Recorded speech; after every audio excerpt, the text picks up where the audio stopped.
opinion, do you know? Excellent. Food was good, well cooked, a variety of food. You lingered over it. Yes. You know what we're facing, Henry? Yes. If you think you were being closed in the 1950s, brother, wait till you see the 1960s. Yes. They're going to jet you and dehydrate you and time measure you and calorific caliper you. You ready? I know.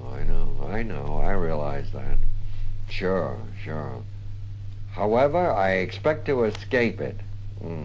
I expect living where I am to be quite well out of it, Ben. Yes. Somehow I'm going to survive. You know, one thing we always said, this fellow Alfred Perez and I, when the bad times came, when the crisis came in America, what'd you have, the WPA, what was that called, that whole Depression. period? The Depression. That's what that was called. I was out of it then. What does it mean to us? We've had our depressions. We had them all our lives. We're veterans. You know, we'll probably be better off under a depression. You know, there'll be handouts. There'll be these public benefits, do you see?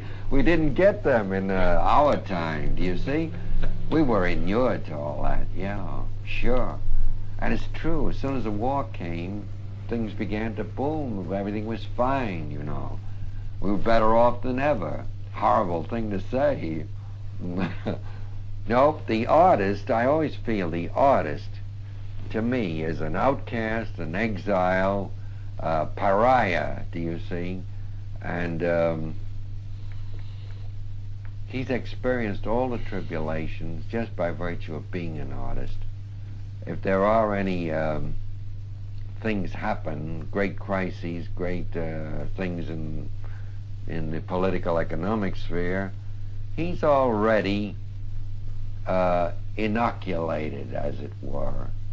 He's been brought up the hard way. He'll survive where others will perish, I feel. Do you see? The ones who'll perish are the ones who had it easy, who were protected, who looked for security and so on. And suddenly the bottom drops out.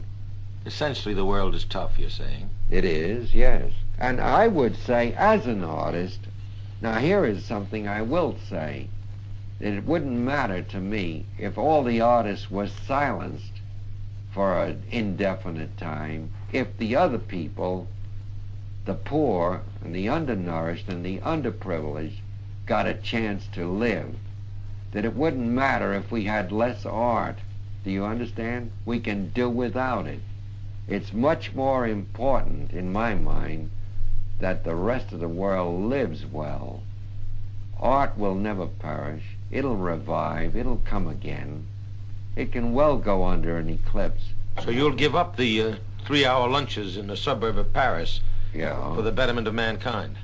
If I had to, if it were put to me, if that was the issue, would you forego that kind of life in order that the other fall? I would, yes. Because when that other fellow gets his chance, you will have some other opportunities and chances and privileges that you never dreamed of.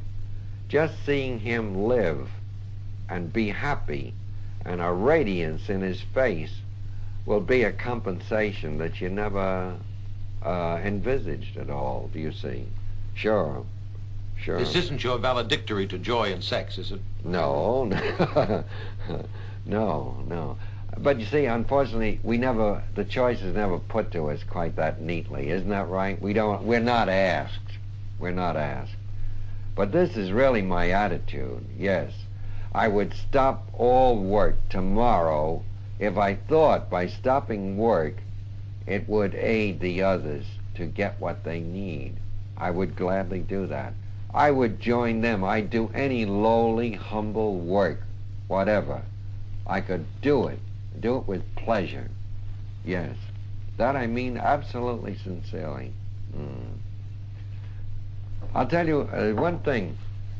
There was an English writer named Claude Houghton who's known for his metaphysical novels. Do you know him? I Am Jonathan Scrivener. Do you know that book? Right. Ben Abramson in Chicago told me about it. Is that the same man who introduced me to him? A sweet guy. Too bad he died last year. That's right. Why do I mention Claude Houghton? He generally gave his principal characters a break early in the book. He endowed them with the means to live comfortably. And I used to ask him, I'd say, why do you do that? Why are all these men suddenly receiving an inheritance or something, you know, whereby they now no longer have these problems? Because, he said, I want to give them their real problems. These problems are minor ones, do you see? These are animalistic sort of problems. Life begins on some other level. To know what are the problems of mankind, first give them a full belly and the means to live comfortably. Then we'll see what sort of men they are. And by a strange coincidence, Ramakrishna, the Hindu, was the greatest figure, you know, in a way, since Christ, you might say. And the Indians regard him as a sort of Christ. Ramakrishna said, it's a very weighty sentence, religion is not for empty bellies. He said, we don't preach religion to people who are starving. It's a sin, you know, it's something unethical. First, feed the man. Then, if he's of a mind to listen, talk God to him. That's a marvelous thing, don't you think?